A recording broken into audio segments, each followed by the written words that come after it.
esta ruta se llama el arte, arquitectura y paisajismo, que busca ver el cementerio desde un punto de vista más técnico de lo que significan las construcciones que tenemos aquí. Les pido que se acerquen acá, por favor, porque este plano es de 1904 y recién aquí se integró esta plaza. Como les decía, primero estaba este sector, cuando el cementerio era católico incluso, ahí estaba la capilla, y acá ya después se integró todo este sector, que hoy día pareciera ser como lo más antiguo, pero no lo es tanto porque solo tiene 100 años.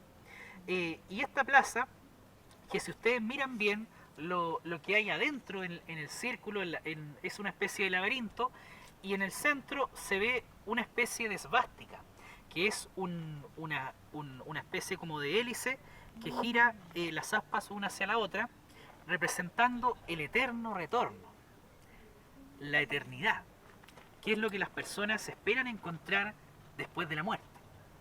Entonces, estos conceptos están representados aquí también en el paisajismo. Y esta plaza, los árboles que vemos acá, es todo un trabajo de paisajismo. Y les invito a poder escanear esta placa. Esta es parte del circuito autoguiado que está dentro del cementerio y que ustedes lo van a poder encontrar cuando vengan día a día. Escanean ahí las placas QR. Hay 40 placas QR dentro del cementerio. Y ahí sí.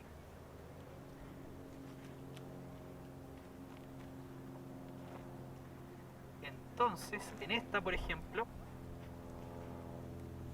van a poder ver una de las imágenes. Ahí sí.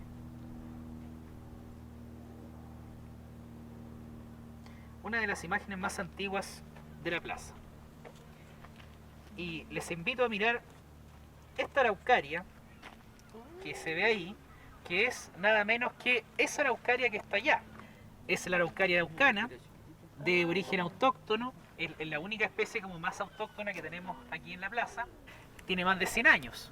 Y además están estas araucarias argentinas y brasileñas que están ahí plantadas entre medio. Algunas palmas chilenas y árboles florales como el rododendro, los magnolios, que están adornando la plaza. ¿Quién era este señor de allá? Él era oriundo de Santa Juana y donó un dinero importante para construir la antigua entrada de las torres que les conté del cementerio. Entonces por eso es que se le colocó así la plaza y se colocó este busto. Pero además este busto lo van a encontrar en Santa Juana, en la plaza. Cuando puedan ir a la plaza de Santa Juana está exactamente el mismo busto. Bueno, aquí me detengo porque para que veamos con la placa QR que habíamos escaneado y con la imagen, que también se veía acá la familia que estaba visitando este mausoleo, que es ese que vemos allá. Miren ahí. Ahí está la familia. Estas fotografías estaban en la revista Sucesos y es algo interesante porque son del 1 de noviembre. El 1 de noviembre siempre ha sido un motivo para que vengan los medios periodísticos aquí, ¿cierto? Ahora que vemos allá al canal, para que cubran lo que está pasando acá. Entonces, gracias a eso es que hoy día podemos ver los 1 de noviembre en los diarios antiguos y podemos ver el patrimonio arquitectónico, porque si ustedes miran lo que vemos allá, esa grande que está ahí, la más alta de la línea, es la que está ahí, que solamente quedan los cimientos. Lamentablemente se perdió y eso era lo que teníamos ahí. Hoy día a través de la fotografía podemos verlo. Y en la esquina había esta que tenía, ¿cierto?, esa estructura hacia arriba de estilo neogótico, y estamos viendo allá en la esquina. Bueno, entonces aquí ya comenzamos a hablar un poco de estos estilos arquitectónicos. Lo que tenemos aquí es el neoclásico y el ecléctico. ¿Qué quiere decir esto? Ecléctico significa escogido, porque se escogían algunos elementos del neoclásico y se colocaban aquí. Les comento que el neoclásico es propio del siglo XVIII, de finales del siglo XVIII. Es parte de lo que fue la época de la Ilustración, y hasta 1820 se construían los grandes edificios con el neoclásico. ¿Qué significa el neoclásico? Los clásicos, ¿quiénes eran? Los griegos y los romanos. Cuando les enseñan, ¿cierto?, en historia, vamos a estudiar a los clásicos, a los griegos y los romanos. Y se tomaron la referencia de los edificios griegos. No sé si han visto el templo de Partenón, el Partenón del templo de Atenea. que tiene este triángulo arriba, las columnas. Bueno, lo mismo acá, se tomó el elemento, pero está aquí adornando esto simplemente, no cumple la función exacta. Entonces aquí tenemos esta tendencia más ecléctica. Pero lo interesante es que esto, acérquense por favor por este lado, esto es un material que es propio también de nuestro país, porque es la piedra rosada de Pelequén. ¿Alguien conoce la angostura de Pelequén? ¿O han viajado a Santiago por tierra en bus? Hay un sector cuando se ingresa a la cuenca de Santiago que se llama la angostura de Pelequén, Santa Rosa de Pelequén. Y allí está la cantera entre medio de los cerros donde se saca esta piedra rosada. Esta piedra. Y esta piedra se utiliza para hacer a veces piletas, monumentos públicos, pero también esto justamente sirve, ha estado presente en los cementerios de todo el Valle Central. Y las familias de más dinero se compraban esta piedra y mandaban a esculpirla, ¿cierto? Esto lo trabajaban los albañiles, y se levantaban, ¿cierto?, ahí los mausoleos con esta piedra. Hoy día solamente quedan muy pocos mausoleos en el cementerio que están aquí, ¿cierto?, entre medio del sector antiguo con esta piedra. Por eso este es bastante especial. Bueno, aquí por ejemplo está el mausoleo de María de las Nieves Urrutia y Manzano, una mujer que nos habla de la época colonial, porque les comento que ella primero fue sepultada en la iglesia de San Francisco, que está hoy en día, ¿cierto?, en la ciudad. Es decir, habían familias que pese a que ya estaba el cementerio, igual insistieron en sepultarse dentro de la ciudad, porque era de prestigio estar dentro de la iglesia, por un tema sagrado, un tema religioso. Las personas creían que realmente podían llegar al cielo, pasar el purgatorio, se le iban a perdonar todos sus pecados si es que estaba ahí en la iglesia. Pero la familia después trajo los restos para acá y le construyó este mausoleo, y arriba esos rosetones, que son flores que no existen en la realidad, sino que son flores como decorativas simplemente. Y entre medio están unas acanaladuras que se llaman los triglifos, y en cada lado hay una columna que está ahí como levantando la sepultura hacia arriba. Juan Martínez de Rosas, que está ahí dentro, que fue el primer vocal de la Junta de Gobierno. Hay un monumento de él en el Parque Ecuador, no sé si lo han visto, en la altura de calle Caupolicán, un señor que está como apuntando hacia arriba. ¿Lo han visto? ¿En el parque? ¿Sí? ¿Lo han visto en el parque? Sí, ¿Sí? Está ahí, como, no se cansa, ¿cierto? Como que mantiene ahí un papel arriba. Bueno, Juan Martínez de Rosas estuvo en el famoso 18 de septiembre de 1810, la primera Junta Nacional de Gobierno, también en el primer Congreso, y en el gobierno de Carrera lo exiliaron, literalmente, para que vean que en la época de la independencia igual hubieron situaciones tensas entre los propios patriotas. Entonces su esposa murió lejos de, o sea, quedaron separados prácticamente, y él murió en Mendoza, en Argentina. En la Catedral de Mendoza estuvo ahí sus restos por muchos años, y después de 203 años volvió a Concepción, al lado de su esposa. Imagínense igual la tristeza de que su esposa no pudo estar en su funeral. No pudo, porque estábamos en el gobierno de Carrera, y era como, para ella era como una dictadura prácticamente, porque era un gobierno que se tomó por la fuerza. Carrera dio un golpe de Estado y asumió el gobierno por la fuerza. Es cierto que se salió la primera constitución, ¿cierto? Se hicieron varias cosas en pro de la independencia del país, pero también se tomó el poder por las armas, no democráticamente. Entonces, luego de falleció, ¿cierto?, ahí lejos de su marido, se encontró en el cuerpo de Juan Martínez de Rosas una sábana que tenía envuelta y que tenía bordado ahí María de las Nieves Urrutia, es decir, ella le habría mandado esto para envolver el cuerpo, que es la mortaja con la que se envolvían los cuerpos antiguamente.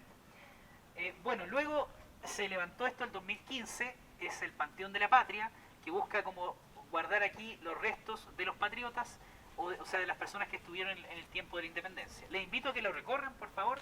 Adelante, pasen por favor por aquí. Esto es fierro forjado, cuando ustedes vean este fierro macizo, y esta es la corona propia de laureles. Acá tenemos también esta hoja que se llama la hoja de acanto, que es propio de la decoración del neoclásico, y esto estaba en una sepultura antiguamente. Es la sepultura de la Sociedad de Beneficencia Española, que regaló esto para construir el Panteón de la Patria. Y lo que sí también es original es que adentro está esa ánfora, que es el ánfora original que estaba en Santiago, porque ahí estuvo los restos de Juan Martínez de Rosas cuando se repatriaron en 1892.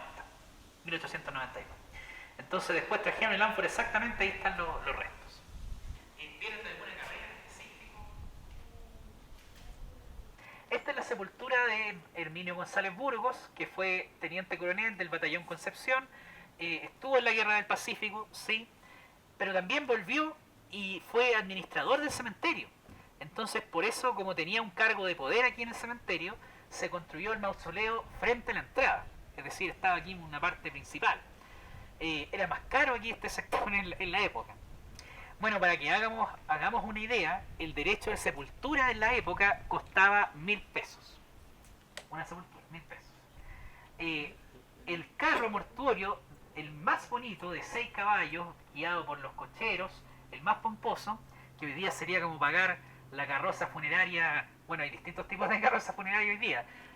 Puede ser traído al cementerio por un Mercedes, un Cadillac o un Camaro. Entonces lo mismo pasaba en la época. Imagínense cómo se ha replicado eso hoy en día. Hoy día están los vehículos, pero en la época eran los caballos, ¿cierto? Mientras más caballos y más adornada la carroza, más cara. Y la carroza más cara costaba 5.000 pesos de la época. De hecho, ese Miguel Carrera le dio a Camilo Enrique 2.000 pesos para montar la Aurora de Chile. Muy bien, o sea, se hacía mucho con eso en la época. Y había personas que le daban todo esto gratis y las declaraban pobres de solemnidad. Entonces era exento de pagar derechos. Y había muchos pobres de solemnidad. Pero había que demostrar que tu familia no tenía ni un peso para pagar la sepultura. Y generalmente la Junta de Beneficencia declaraba ahí, y en los libros está escrito a mucha gente que se le declaró pobre de solemnidad. Bueno, ¿qué ocurrió acá? Herminio González levantó la sepultura. Le invito a que ahora sí levántense, porque aquí vamos a ver una imagen. Aquí, el mausoleo. Que esto es de estilo ecléctico. ¿Qué quiere decir eso? ¿Qué significaba ecléctico? Ya lo dije antes. Ecléctico.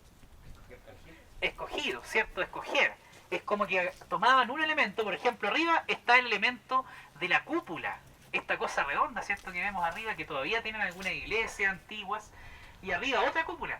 Y entre medio lo que se llama una especie de claraboya que permite colocar los vidrios policromados. Estos son vidrios azules de colores, que esto generaba una iluminación por dentro del mausoleo. Entonces como que se veía casi un juego de luces, como una especie de disco ahí dentro de la tumba. Entonces, ¿qué ocurre? Que esto, además mezclado con este triángulo grande que es el frontón, ahí con las columnatas. Esto aquí, miren aquí lo que había. Esto había antes del terremoto. ¿Vieron el terremoto del 2010? ¿Se acuerdan del terremoto del 2010? ¿Sí? ¿Qué edad tenían ustedes? 9, ¿cierto? Y ustedes, ¿cierto? ¿Se acuerdan? Un poquito más. Muy bien. Bueno, el terremoto del 2010 es parte de nuestra historia reciente. Hoy día lo recordamos, ¿cierto? Como algo, como una anécdota. Pero les comento que, para quienes, ¿cierto? No recuerdan, se cayó un edificio aquí en Concepción. Murieron personas. También muchos edificios se vieron afectados. Y el cementerio igual, ahí hay grandes espacios vacíos, porque había mausoleos que hoy día no están. Entonces, esto también se tumbó con el terremoto, y hubo dos opciones. Uno era destruir todo y dejar solamente la placa aquí de recuerdo de lo que había, y la otra opción era poner en valor la ruina. Así que la invito a recorrer por acá, por favor, caminemos por estos lados. Avancemos por favor, quienes vienen al circuito. Se habían perdido una sepultura neogótica. Sí, avancemos por favor. Bueno, si ustedes se colocan aquí, van a sentir como que se les cae ahí encima el mausoleo. Pero esto fue remozado, es decir, aquí se contuvo el edificio para que no se cayera, y se dejó como un testimonio de lo que pasó con el terremoto del 2010, un museo de sitio. Eso es un museo de sitio, cuando alguien deja ahí todo tal cual, no lo mueve. Entonces dejamos acá esto, y así cuando ustedes vengan van a recordar el terremoto del 2010. Y las personas y los niños que no estuvieron en el terremoto, por ejemplo, ¿ustedes se acuerdan del terremoto del 2010? ¿Sí? No, todavía no habían nacido. 5 veces. Bueno, justamente para eso, o sea, esto es lo que pasó con el terremoto del 2010, y es un recuerdo de que es parte de esto de nuestra historia reciente. estas son coronas de flores hechas con, ahí están talladas las rosas enanas, que igual están plantadas en los cementerios y son parte también de un tipo de flora muy tradicional en esta época. Y además una cinta, esta cinta era de raso y se bordaba el nombre del difunto a veces. Entonces era un trabajo que hoy día también se hace muy poco, pero las instituciones hoy día cuando alguien fallece y es parte como de una institución, se manda a hacer un adorno floral, generalmente con el escudo o con el símbolo de la institución. Ahí las terminaciones en punta, los fierros forjados y el arco ojival, que es parte del neogótico. ¿Y qué estilo sería esto? Este cuadrado aquí al lado, como que ya aquí avanzamos en el tiempo, harto, ¿cierto? ¿Le recuerda esto a algunos edificios de la ciudad hoy en día? Sí, esto es el estilo moderno. Luego del terremoto del 39, llegaron arquitectos jóvenes de Santiago a plantear a ver qué podemos hacer para levantar Concepción. Le Corbusier, que es uno de los arquitectos emblemáticos del estilo moderno, de esta tendencia, y dice, los edificios tienen que tener una fachada libre, sin adornos, y tienen que ser construidos de una forma funcional, que cumpla el objetivo, pero que no se gaste tanto en materiales costosos, porque estos edificios tenían mármol, es decir, un material costoso, tenían fierro forjado, a veces piedras preciosas. Entonces estos otros estaban hechos con materiales industriales, el hormigón armado y también las cadenas. Pero esto estaba hecho ya con la cadena y permitía que la fuerza se distribuyera. Cuando venía el terremoto, el remesón, la energía, ¿cierto?, se movía de entre medio del edificio y no se rompía. Pero en cambio el otro tenía que aguantar el muro, por eso se hacía un muro grueso. ¿De qué época puede ser?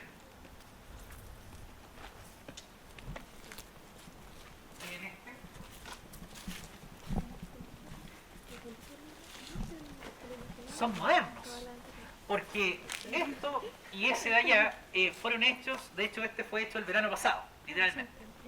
Claro. ¿Por qué? Porque luego del terremoto se establecieron directrices arquitectónicas dentro del casco histórico y señalaron que los mausoleos que se construyen aquí tienen que mantener la línea arquitectónica de lo que hay en el sector, porque si no desentonarían obviamente con el casco histórico. Entonces por eso están en esta línea con algunas cosas neogóticas y neoclásicas. Arriba tenemos la simbología propia funeraria, por ejemplo la cruz entre medio de las llamas, la cruz en llamas, entre medio tenemos las palmas. ¿Cómo se llamaba este arco que está ahí adentro? El arco de medio punto, claro, porque hay un punto al medio de los dos del ángulo, ¿cierto?, exacto, que lo parte por la mitad. ¿Qué será esto de acá?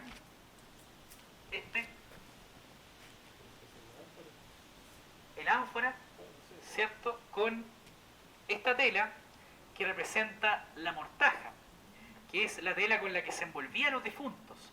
Entonces esta ánfora representa el alma del difunto y esto es luto.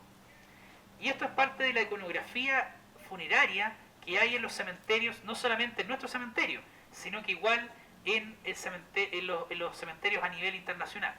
Entonces la invitación es que cuando ustedes vuelvan a ver un cementerio, busquen aquí estas cosas para que vean que hay, las sepulturas nos hablan y tenemos que escucharlas.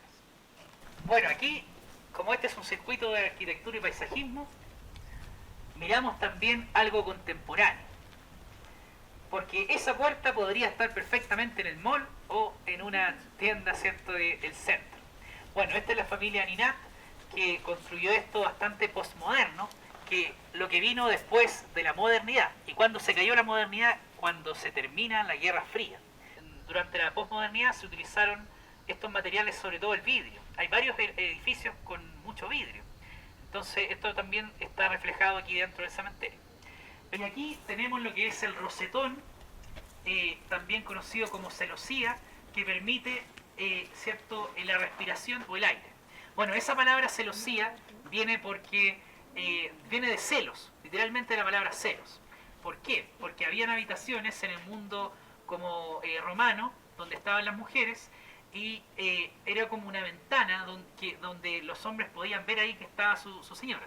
Entonces, y a través de esta ventana, que era como una ventana a veces que también daba afuera de la calle, podían, cierto, como mirar hacia afuera y no se veía hacia adentro. Entonces era para que nadie viera, cierto, como a la mujer que estaba dentro del edificio. Entonces, ¿por qué? Porque el marido era celoso y no quería que su mujer la viera, por así decirlo. Y arriba ahí esas coronas de laureles que están incrustadas en bronce. Esos son trabajos en bronce que lo mandaron a hacer una fundición y lo colocaron ahí, ¡pam!, lo señalaron ahí. Entonces, entre medio ahí se colocaban y formaban este bronce. Ahí la familia Ansperger. Y tenía todo un jardín interior, aquí uno pudiera ingresar ahí como al jardín, como que la gente salía a disfrutar en la noche. Y por acá estamos viendo esto que nos permite ver lo que les comentaba anteriormente. Estos son los ladrillos antiguos, ladrillos más gruesos y más grandes de los que hoy en día tenemos. Este ladrillo tenía un proceso de cocido distinto al que hoy día tenemos y era más resistente. Pero lamentablemente no había, miren ustedes, ahí no hay nada más que el ladrillo pegado, entrelazado. Y entre medio colocaban esto que es un riel de tren literalmente. Y permitía darle firmeza al piso o arriba, ¿cierto?, a la superficie.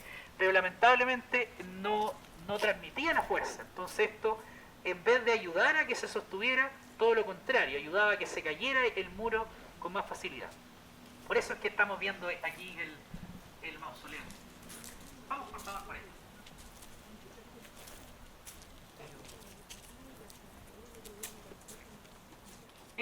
Esta es una familia de origen español que tiene arriba un escudo de familia. ¿Han escuchado esto de los escudos de familia? Bueno, las familias hispanas se mandaban a hacer como un escudo con símbolos que identificaran cosas que ellos vivieron en su historia de familiar. Por ejemplo, adentro está una luna que tiene que ver un poco con la lucha contra los moros, contra los árabes. Y recordemos que en la península ibérica también antes de venir acá a América, se luchó contra los árabes en la zona de Andalucía, el sur de España. Entonces, por eso algunas familias tienen este símbolo dentro del escudo, y arriba ahí como el yelmo propio como de las armaduras de la Edad Media. Y todo este sistema también de coronas de flores, de coronas de laureles, que está ahí adornando la sepultura. Bueno, aquí me detengo en una de las paredes de nichos más antiguas del cementerio, porque si hablamos de arte, arquitectura y paisajismo, no podemos dejar de hablar de los nichos, porque los nichos es como lo más popular o lo más cercano que tenemos, ¿cierto?, lo más barato para sepultarse. Y de hecho aquí estamos al lado de otra solución habitacional funeraria más económica, que son los columbarios. Porque en el cementerio de Concepción, aquí diagonal hacia allá, está el crematorio. El crematorio de Concepción, que, bueno, ya hay un crematorio aquí dentro desde los años 90 en adelante, y hay un circuito que es el circuito del crematorio. Ustedes también lo pueden venir a realizar. Algunos, ¿cierto?, de los que están acá ya realizaron el circuito del crematorio. Bueno, les comento que allí está el columbario, que es para dejar cenizas, ánforas. Allí se compra eso, que cuesta cerca de 700 lucas, es relativamente económico para lo que significa una sepultura, y tiene espacio para 3 ánforas. Entonces podrían ahí quedar perfectamente 3 personas, los restos de las ánforas. Y depende, o sea, aumenta o disminuye el precio dependiendo del lugar exacto donde están, si más arriba o más abajo. Porque obviamente si están más arriba les va a costar llegar arriba y tienen que subirse a una escalera, ¿cierto?, para ir a ver a su familia. Bueno, y por aquí les invito a caminar acerca de los nichos, porque estos nichos tienen más de 100 años. Algunos son de 1906, como ustedes ven acá, porque el cementerio buscó con esto solucionar el problema de la saturación de espacio, porque la saturación de espacio es un problema que tienen todos los cementerios a nivel mundial, y hoy día hay cementerios que ya celebraron sus 200 años, como hoy día, este año estamos celebrando nosotros, pero que están saturados. Por ejemplo, el cementerio en Santiago está casi saturado. El cementerio en Valparaíso, como están entre medio de los cerros, la ciudad ya llegó a ellos, no tienen para dónde crecer. Entonces están literalmente saturados. Y aquí, para solucionar esto, el cementerio hizo estas paredes de nichos para crecer hacia arriba. Entonces este es el objetivo de los nichos. Y aquí tenemos también iconografía y simbología funeraria, las sepulturas, los sauces llorones que representan la tristeza, ahí también las hojas de palma, las flores, las cruces, entre medio a veces aparecen las palomas de la paz. Es decir, igual hubo un trabajo de dejar arte funerario retratado aquí en los nichos. Aquí hay un bosque de álamos también acá. El difunto, aquí una familia llorando la tumba del difunto y la sepultura ahí retratada. Avancemos por favor por estos lados. Muchas gracias por venir a esta actividad y les invitamos a visitar la página del cementerio, cementerioconcepcionpatrimonial.cl, para poder ver todas las actividades de los 200 años del Cementerio General de Concepción.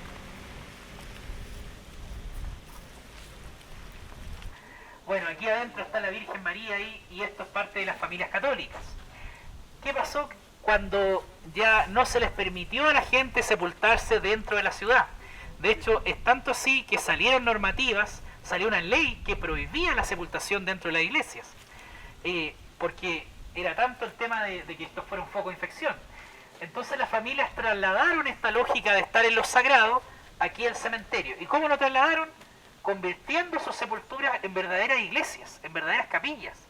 Entonces por eso es que aquí tenemos, esto perfectamente podría ser una capilla adentro en la ciudad, perfectamente. Primero, ven el muro que hay por allá atrás. Ese muro no está solamente colocado porque sí, ese muro también contiene la caja principal que tenemos adentro, esta edificación cuadrada que parece como un búnker alemán, bajo esa lógica, y eso se llaman los muros arbotantes. También aquí hay una especie de rejería que está como ahí marcando el territorio y un patio interior con dos palmeras que están ahí marcando el espacio interior.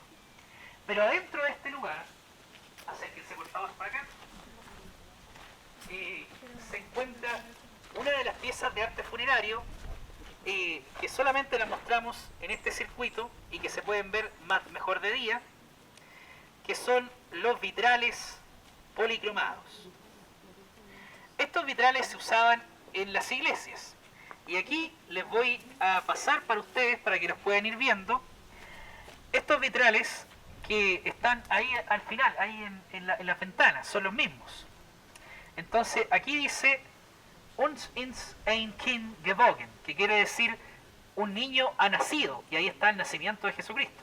Se los paso para que lo puedan ir viendo. Acá dice Es ist vollbracht, todo ha sido consumado.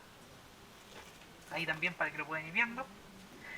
Y am dritten Tag auferstand, que quiere decir al tercer día resucitó. Entonces aquí lo pueden, ¿cierto? Adentro está ahí, se puede ver bien el vitral. Y aquí lo pueden ver ahí en la impresión que solamente lo mostramos en este circuito porque es el de arte, arquitectura y paisajismo. Fueron hechos seguramente en Europa, por eso es un arte funerario de vidrios policromados unidos con varillas de plomo y que cuentan estas historias. Entonces lo mismo que se replicaba en las iglesias también se replica aquí en las sepulturas. La tumba del general José María de la Cruz, este señor que vemos acá, y fue declarada monumento histórico. Bueno, aquí nosotros tenemos 3 monumentos que vamos a visitar, este es el primero. ¿Qué es lo que es un monumento histórico? ¿Alguien ha escuchado eso? ¿Qué es un monumento? ¿No? Un monumento histórico cuando... ¿Sí? ¿Saben lo que es un monumento histórico? Y está como protegido por el Estado. Sí, el Consejo de Monumentos Nacionales declara cada cierto tiempo un inmueble, un bien mueble o inmaterial. También se declara, ahí existe el patrimonio material y el inmaterial. Por ejemplo, hay ciertas prácticas tradicionales que son declaradas para que sean protegidas, para que nadie ¿cierto? las deje o la interrumpa. Entonces aquí tenemos monumentos históricos declarados por el Consejo de Monumentos Nacionales, como este, el cual se declara para que se proteja en el tiempo, y si es que viene algún terremoto y lo daña, se tiene que reconstruir exactamente como estaba, respetando lo que había cierto antes, o sea, el estado en que fue declarado monumento. Y justamente el general José María de la Cruz, que este señor de acá, estuvo en la revolución de 1851, una revolución a nivel nacional, algo que es parte de un hecho de nuestra historia. También fue patriota en los tiempos del ejército independentista, en los tiempos de la independencia, y fue sepultado acá en 1975. Y debido a él es que la plaza lleva la Plaza Cruz, se le puso así, la Plaza José María de la Cruz, en realidad se llama así, que hoy día conocemos como la Plaza Cruz de Concepción. Bueno, y aquí estamos viendo una cripta, porque si ustedes abren esa puerta, podemos ingresar a una construcción subterránea hacia abajo. Eso es lo que es una cripta, cuando uno como que desciende hacia una construcción subterránea, donde están los nichos hacia un costado y hacia otro. Y si nos acercamos hacia acá, vamos a ver... mañana está de cumpleaños, sí, tiene muy buena observación, el 19 de marzo. Claro, mañana estaría de cumpleaños el general de la Cruz. Imagínense lo interesante de estarlo visitando acá. Pero nació en 1799, o sea, hace mucho tiempo. Él nació en la colonia, literalmente, en los tiempos donde antes de la independencia. La escultura del Ángel del Dolor, que es en la tumba de Julio Lamas, fue trabajada por un escultor, trabajada por un marmolista aquí de Concepción, el señor Juan Lozano, y además es una réplica de una escultura original que estaba en el cementerio protestante de Roma, lo cual se replicó en varias oportunidades en el siglo XIX y aquí se replicó en Concepción. ¿Se dan cuenta el detalle de este ángel? Está como ahí... ¿Qué nos está expresando esta escultura? Está triste. Y miren ahí, sus alas están hechas bastante bien, es decir, casi como si fuera de repente a levantarse y a volar. Y esto está hecho en mármol blanco, de Carrara, de Italia, pero hecho aquí mismo en Concepción. Y ha sido afectado un poco con los hongos por atrás, pero recientemente se le ha estado trabajando una restauración para que hoy día lo veamos un poquito más blanco de lo que estaba. Y si ustedes escanean este código QR que está acá, van a poder ver lo que había aquí anteriormente, la tumba de este señor Víctor Lamas, que lamentablemente el terremoto del 2010 se la llevó en todo su sentido. Aquí está la tumba, bastante alta y monumental, hecha de piedra rosada de Pelequén, y que se perdió con este terremoto y que hoy en día no podemos verla, y solamente se quedó una losa como para recordar lo que había. La mejor sepultura neogótica que tenemos en el cementerio, porque es lo que mejor cumple con todos los cánones del neogótico. Arriba tenemos los pinaretes, que son esas especies de agujas que apuntan hacia arriba, y también la cruz que se eleva adornada con esas hojas que vemos arriba, las hojas de acanto. Y aquí entre medio los nervios, que son estos fierritos que están adornados con hormigón, que se llaman los nervios. Y esto es el vitral, igual como el vitral que les mostré los colores. Aquí está el vitral unido con las varillas de plomo. Y adentro los ángeles, miren ahí adentro que están las esculturas de dos ángeles que están como custodiando ahí el altar de la familia. Vamos avanzando para aquí.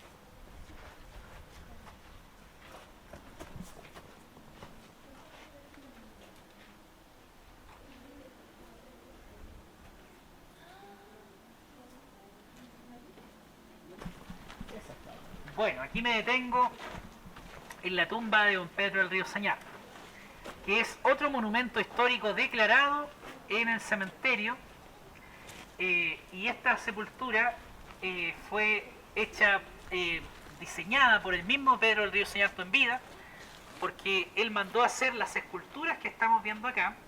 Pedro del Río Sañartu, también de una familia antigua, sobrino del general de la Cruz, filántropo de la ciudad porque donó un territorio donde hoy día está la población Pedro del Río Sañartu, y regaló, antes de fallecer, regaló su casa, el sector de la desembocadura y su museo. Hoy día ustedes pueden ver eso cuando van al sector de la desembocadura del río Biobío. ¿Han ido a ese lugar? ¿Lo han visitado? ¿Sí? Entonces, el santuario del Parque Museo Pedro Río Señar. Aquí está el sepultado, está su señora, sus dos señoras, porque su primera señora falleció en una epidemia de difteria. Y fallecieron toda su familia. Por eso ahí dice los tres a la vez. Luego él falleció en 1917 y Carmen Urrejola, cierto, quedó viva y terminó de construir su casa, que hoy día podemos verla y sí es uno de los elementos arquitectónicos más antiguos de la ciudad, que es el Palacio Urrejola, que está en la calle Castellón con Barros Aranas. No sé si lo han visto. Arriba del Doggies. Ahí vivía Carmen Urrejola, arriba del Doggies, ¿cierto? Ahí realizaba sus fiestas. Le hubiese invitado a tomar el tecito, literalmente, en la época. Era una casona antigua, pero lamentablemente fue intervenida un poco y ahí le quitaron el sentido más antiguo también. Y era del estilo Art Nouveau, porque es una tendencia donde se decoraba con formas de la naturaleza, por eso las flores que están alrededor en la decoración del edificio, y también las curvas del edificio, pareciera que se moviera el edificio. Bueno, esto es también mármol blanco, fíjense ahí, pero algo le pasó a la sepultura. Miren ahí los dedos, el bracito ahí de la niña, la nariz. Entonces fue afectada con el terremoto del 2010, se cayó, se desmoronó, don Pedro quedó botado por ahí, y tuvieron que reubicarlo y restaurar la mano, los elementos, pegar las partes de la escultura para que hoy día la podamos ver hoy día como está. Y ha sido declarada Monumento Histórico Nacional en el año 2021. Ahí vemos elementos como las lloronas, que están representando la tristeza por la partida de los seres queridos, y acá esta escultura que también es parte de el arte funerario, y también otra sepultura declarada Monumento Histórico, la de la familia Castellón, que da el nombre a la calle, Castellón. Pero la escultura que tenemos arriba es de Amalia Castellón. Miren por favor la escultura de arriba. Y abajo en el soporte de la escultura de mármol dice N. Plaza, que es Nicanor Plaza, uno de los escultores de la primera generación de Escuela de Bellas Artes, que también hizo el monumento al Caupolicán, que está en el Cerro Santa Lucía y que se replica aquí en la Universidad de Concepción. Hay uno que está ahí curvando el palo, no sé si lo han visto. Sí, también está en Lota, ¿cierto? En el Parque Lota, el Caupolicán. Y le encomendaron a este señor hacer a Amalia Castellón, y él la hizo de una manera bastante pensativa, por eso está ahí como reflexionando ante la vida, y con su vestido propio de la época. Miren, los pliegues del vestido están muy bien logrados, el brazo también está bastante redondito, o sea, todo esto los escultores lograban reflejar muy bien la naturalidad de las expresiones de las personas en el mármol. Pero lamentablemente se cayó también con el terremoto del 2010. Miren ahí el cuello de Amalia. Se le cortó la cabeza, literalmente. La decapitaron. Sí, el terremoto la decapitó. Y después tuvieron que volver a reubicarla, reinstalarla, y se colocó una especie de fierro por dentro para que no se volviera a caer en la sepultura. Y por lo menos estuviera más fija la cabeza ahí al cuerpo. También se repusieron nuevas estas placas de mármol que vemos ahí. Y después fue declarado Monumento Histórico el 2022, el año pasado. Fue una familia que tenía un sistema de coches y carros de Concepción a Coronel. Entonces fueron los primeros que comenzaron a colocar, porque antes de que existieran los buses y los autos, las personas se movían en carrozas de caballos. Entonces se llamaban los famosos coches de diligencias. Es decir, y estos coches se movían entre el camino de Lota y Concepción, y así llevaban a la gente de un lugar a otro. Y esta familia colocaba justamente el sistema de coches, de carruajes, y comenzaron a colocar los primeros vehículos. Entonces tenían que ver con el rubro del transporte público, porque en la época no había transporte público así por el Estado, sino que eran los privados que se instalaban con empresas de transporte público, de transporte. Entonces a ellos le daban la concesión de tener esto.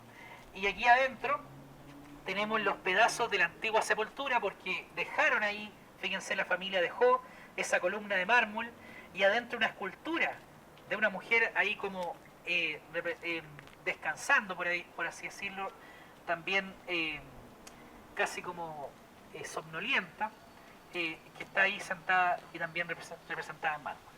Bueno, como esto es un circuito de alta arquitectura y paisajismo, me detengo aquí porque quiero que aprecien por favor esto, acérquense todos.